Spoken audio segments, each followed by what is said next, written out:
Hey everyone, welcome back. In this video, we are going to cover how to calculate IQR and also how to use it to find outliers.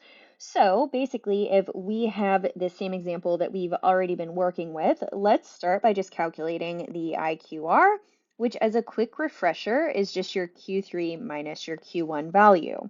So in this case, your Q3 was 10 and your Q1 was 2, so your IQR is 8. So now let's talk about how to find if any of our data were outliers.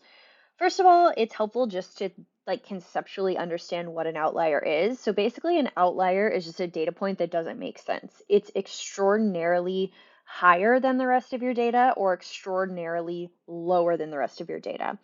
There are many reasons this can happen, but basically it's just an abnormal value. And so you want to be aware of these outliers, just so that you can properly analyze your data and draw conclusions or make inferences in a smart way, knowing that your data basically makes sense. So anyways, let me stop digressing. So now, in order to look for outliers, what you are going to do is you are going to check if any values are greater than your Q3 value plus your 1.5 times your IQR. And then you're going to check if any values are less than your Q1 value minus 1.5 times your IQR. That's why we like to calculate IQR first. So in this case, our Q3 value is 10. So kind of our upper limit would be 10 plus 1.5 times 8, which is just going to be 12. So here we would have 10 plus 12, which is 22. So basically, if any of our data values here were greater than 22, we would consider those to be an outlier.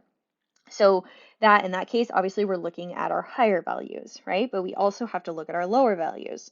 So our Q2 value was, our Q1 value was 2. And then we're going to again subtract 1.5 times 8, which is 12. So 2 minus 12 is negative 10.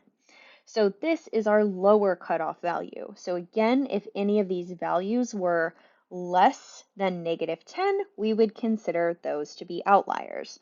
However, all of our data points here, none of them basically meet that criteria. So we would say that this data does not have any outliers.